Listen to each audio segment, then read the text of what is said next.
So this here is my infographic for the guide and kill order for the second skill node. So this node presents a lot more problems than the first one does. So what up, Wapo? This is um, this is a pretty important node to understand this kill order. So the first thing you're going to do is Falcon will inevitably be the first one to die in this node, but not really because you're focused on him. I know that's kind of weird, but what's going to happen is you're going to use Baron Zemo's ultimate onto the Silver Surfer to attempt to ability block and slow him. Even with Skirmisher and 5 red, 7 yellow at gear tier 15, he doesn't necessarily land that, which is kind of sad, but it's true. So watch out for that. Hopefully you can at least land the slow. If you can land the slow, your Kestrel special can just go onto Falcon so that you apply that defense down to all 5 of those characters. Surfer, Negasonic, Falcon, Blob, and Yellow Jacket on the right side. And from there, you're going to use your Captain Sam ultimate to go ahead and continue to get ahead of the pace here. You really need to have these. I know even though doing the first node can be a little bit difficult, that's why I highlight that you save your abilities as best as possible, because it's so important that you have these specific abilities ready to use on this node, or like I said, the Silver Surfers, when they get to use their ultimates, all bets are off. Really, you kind of can't predict how that node is going to go from that point on, and it's really difficult. So, yeah, Shang-Chi is actually he's in this node. He's in this team composition. The one that I substitute out, babyface, is Baron Zemo for Maria Hill, and I go ahead and save Maria Hill for the boss node. So. It's kind of a little bit different composition, but it's very reliable and it works pretty well. I believe that there was a free 5 red Zemo given out in an event some time ago, so hopefully you have that acquired at the very least, if not 6 or 7, in which case your chance for success just goes up. So actually, babyface, yeah, I'll talk about that a little bit. There's a little bit of concern from people who generally just use Maria Hill on this node that you won't be able to heal up the Silver Surfer damage, and that you won't be able to cleanse the heal block and that sort of thing.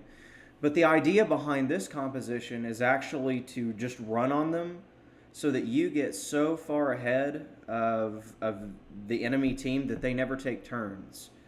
And that actually is pretty possible and very doable with this team composition. So Shang-Chi will follow. He will use his ultimate, and it truly doesn't matter who it's onto. He does the same amount of damage to any character. And hopefully Shang-Chi will have offense up and deflect, so he'll do a lot of damage. The stronger the better. Last but not least, this is one that I had some debate over. Sharon Carter onto Blob at this point. This is very predicated on who has died up until this point. And with my team around 940,000, my Shang-Chi is 6'6", and Gear Tier 16. Captain Falcon is 1 item away from Gear Tier 16 with 6 red, 7 yellow. Kestrel with 7 red, 7 yellow. And Baron Zemo 5 red, 7 yellow, Gear Tier 15, level 85 and all that. So,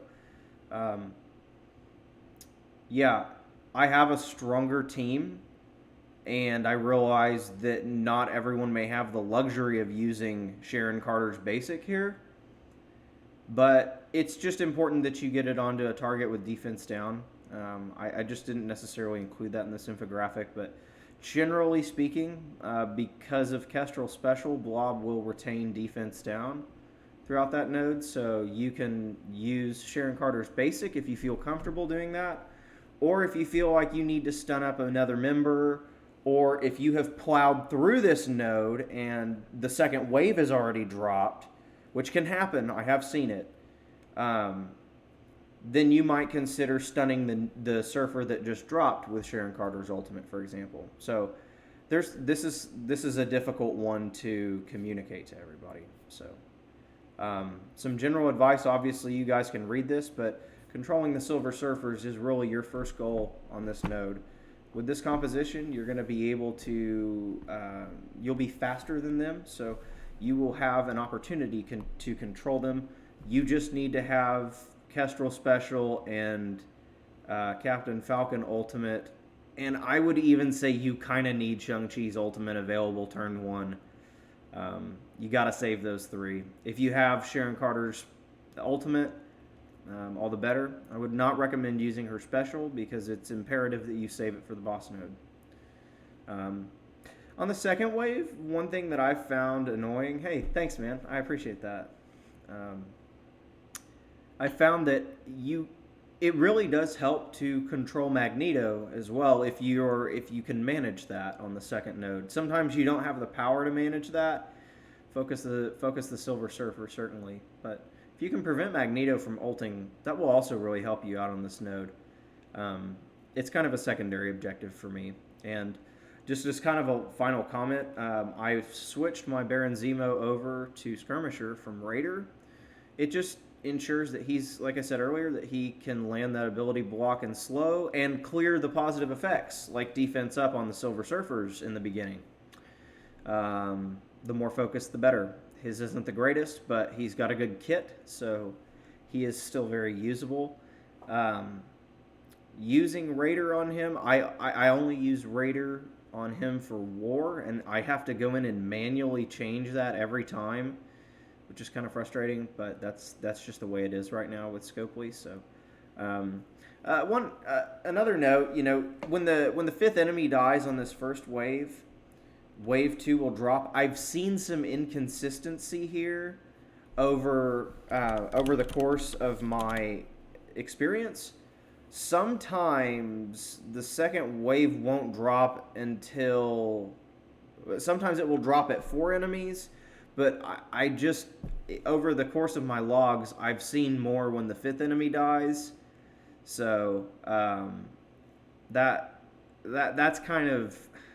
That's kind of minutia, I get that, but just obviously the be advised thing as well. If these Silver Surfers are allowed to ult, if you can't control them well enough, be very careful because you may need to force quit these nodes if certain characters just get taken out. Like if your Shang-Chi isn't that big and he just gets wiped, you're going to have a much more difficult time on this node. So that's probably, in 2.3 especially, I would say it's probably a quitting point if the first Silver Surfer ults and not only kills your Baron Zemo, as he most likely is guaranteed to, but if he kills your Shang-Chi or your Kestrel or Captain Sam or whomever, if he kills another character in addition to that, you probably need to hard force stop this node and reset because you're going to be in a really bad way for the rest of the node. It will creep up on you too. Like when the second Silver Surfer drops and he gets to ult because you can't control him well enough, he'll probably kill another 2 people on your team. So, if not everybody, but yeah, it would be something that I think you should watch out for. So, so the kill order, quite simply, is Falcon, incidentally. Silver Surfer, man, you got to take that first one out as fast as possible. A lot of the times, Negasonic will fall as well, just as collateral in that. So, continue to attack targets with defense down. Then Negasonic will follow, and then, generally speaking, the Yellow Jacket on the right, because he has defense down, will get taken out. And that will leave you with Wave 2 at that point. So, generally, I don't know. It's really kind of hit and miss. I went ahead and presumed that Blob doesn't die before, like worst case scenario, if when the fourth enemy dies, wave 2 drops, this is what it's going to look like. If you kill Blob, obviously you just move on to the next target, which is the next Silver Surfer. And Magneto is going to be kill 3 on that wave. You'll want to control him, like I said.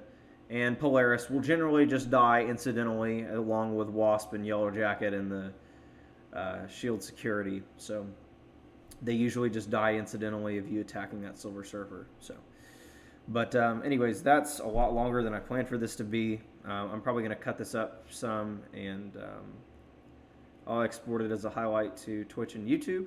If you guys still haven't checked out my Discord, feel free to jump over there. I've got all my infographics stored in there in the hashtag Zealotzone. So love to see you drop by. Love to chat with you, and I always appreciate feedback and what you guys want to see next, and what you think would be helpful, and